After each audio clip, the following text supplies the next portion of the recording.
অনেক তো হলো চোখের জল ফেলা, এবার কি প্রতিশোধ নেওয়ার পালা? একদমই না। ব্রেকআপের পর প্রতিশোধের চেয়েও বড় একটা কাজ আছে, যা আপনার প্রাক্তন সঙ্গীকে সারা জীবন আফসোস করাবে। জানতে চান সেটা কি? তাহলে ভিডিওটা শেষ পর্যন্ত দেখুন। নমস্কার বন্ধুরা, আপনাদের সবাইকে স্বাগত জানাচ্ছি নতুন সকাল চ্যানেলের আরও একটি নতুন ভিডিওতে। ভালোবাসা একটা বন্যার মতো, যা কখনো কখনো সব ভাসিয়ে নিয়ে যায়। দূর থেকে সব কিছু নিখুঁত মনে হলেও কাছে গেলেই আসল রূপটা স্পষ্ট হয়। ব্রেকআপের ক্ষতটা চোখে দেখা যায় না, কিন্তু এর যন্ত্রণা মারাত্মক। আমার নিজের অভিজ্ঞতা থেকে জানি মন ভাঙার পর পরিস্থিতিটা কতটা কঠিন হতে পারে। রাতের পর রাত ঘুম আসে না, অকারণে রাগ হয়, মনে হয় জীবনে আর কিছুই বাকি নেই। কিন্তু বিশ্বাস করুন, প্রত্যেকটা অন্ধকারের পরেই একটা নতুন সকাল আসে। আজকের এই ভিডিওতে আমি আপনাদের সেই 9টি মারাত্মক ভুলের কথা বলবো, যা ব্রেকআপের পর প্রায় সবাই করে থাকে এবং নিজের কষ্টকে আরও বাড়িয়ে তোলে। তাই আপনি যদি এই কষ্ট থেকে সত্যিই বেরিয়ে আসতে চান, তাহলে ভিডিওটা শেষ পর্যন্ত অবশ্যই দেখুন। বন্ধুরা, প্রথমেই আমাদের এটা বুঝতে হবে যে ব্রেকআপ জীবনের একটা অংশ। গবেষণায় দেখা গেছে প্রায় 80% মানুষ জীবনের কোনো না কোনো সময় এই পরিস্থিতির মধ্যে দিয়ে যায়। তাই আপনি একা নন। আসল সমস্যা ব্রেকআপ নয়, আসল সমস্যা হলো ব্রেকআপের পরে আমরা যে ভুলগুলো করি সেগুলো। তাহলে চলুন এক এক করে সেই ভুলগুলো দেখে নেওয়া যাক। প্রথম ভুল, আরও একটা সুযোগ ভিক্ষা চাওয়া। সবচেয়ে বড় ভুল হলো প্রাক্তন সঙ্গীর কাছে ফিরে যাওয়ার জন্য বারবার অনুরোধ করা, আরেকটা সুযোগ ভিক্ষা চাওয়া। বন্ধু, দেবদাস হওয়ার কোনো দরকার নেই। যে সম্পর্কটা মরে গেছে তাকে আর ভেন্টিলেটরে রেখে লাভ কি? মনে রাখবেন, ভাঙা কাঁচ জোড়া লাগানোর চেষ্টা করলে নিজেরই হাত কেটে যাওয়ার ভয় থাকে। দ্বিতীয় ভুল, বন্ধু হয়ে থাকার চেষ্টা করা। চলো আমরা বন্ধু হয়ে থাকি, এই কথাটা শুনতে হয়তো খুব ভালো লাগে, কিন্তু এটা একটা ফাঁদ। আমার কথাটা মনে রাখবেন, বন্ধুত্ব ভালোবাসায় বদলাতে পারে, কিন্তু ভালোবাসা কখনো বন্ধুত্বে ফেরে না। কষ্টটা পুরোপুরি কাটিয়ে ওঠার আগে এই ভুলটা একদমই করবেন না। তৃতীয় ভুল, তাকে জোর করে ভুলে যাওয়ার চেষ্টা করা। অবাক হচ্ছেন? ভাবছেন ভুলতে না চাইলে কি করব? আসলে মানুষ সবচেয়ে বড় ভুল এটাই করে, তারা প্রাক্তনকে জোর করে ভুলতে চায়। কিন্তু আমাদের মস্তিষ্ক নাবাচক শব্দ বোঝে না। আপনি যত বেশি কাউকে ভুলতে চাইবেন, তত বেশি তার কথা মনে পড়বে। তাই জোর করে ভোলার চেষ্টা না করে নিজের মনকে অন্য ভালো কাজে ব্যস্ত রাখুন। চতুর্থ ভুল, ব্রেকআপের জন্য নিজেকে দোষারোপ করা।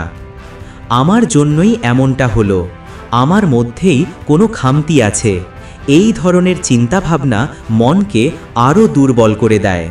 ব্রেকআপের জন্য কখনোই একা নিজেকে দোষ দেবেন না।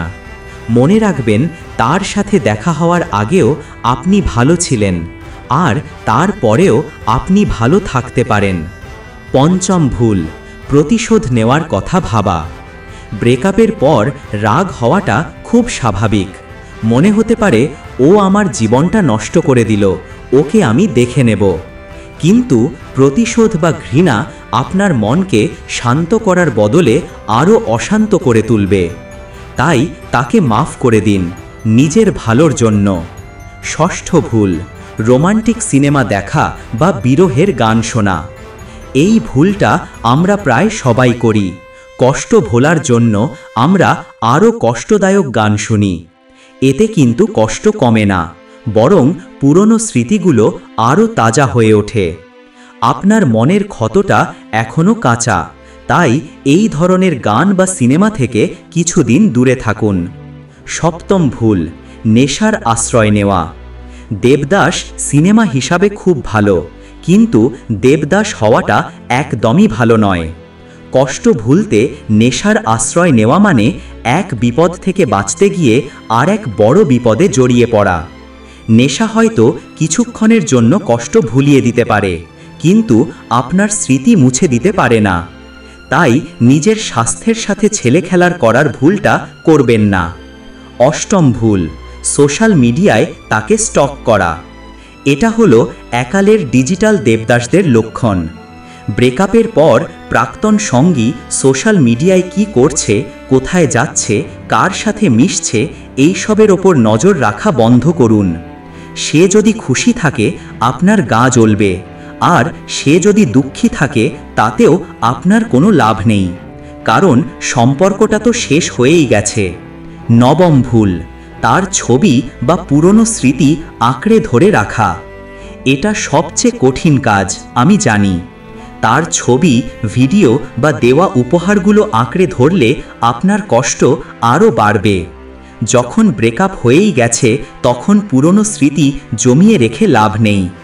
বুকে পাথর চেপে তার সমস্ত ছবি, মেসেজ ডিলিট করে দিন। দেখবেন নিজেকে অনেক হালকা লাগবে। বন্ধুরা, এই ছিল সেই 9টি ভুল যা ব্রেকআপের পর আপনার জীবনকে আরও কঠিন করে তুলতে পারে। মনে রাখবেন, যা হয়ে গেছে তা বদলানো সম্ভব নয়, কিন্তু ভবিষ্যৎ আপনার হাতে। প্রত্যেকটা রাতের শেষে একটা নতুন সকাল আসে। আপনার জীবনেও সেই নতুন সকাল নিশ্চয়ই আসবে। শুধু নিজেকে একটু সময় দিন আর এই ভুলগুলো এড়িয়ে চলুন। যদি ভিডিওটা আপনার একটুও কাজে এসে থাকে তাহলে অবশ্যই একটা লাইক করে আমাদের উৎসাহ বাড়ান। আপনার মতো আর কোনো বন্ধু যদি এই কষ্টের মধ্যে দিয়ে যায় তার সাথে ভিডিওটা অবশ্যই শেয়ার করুন।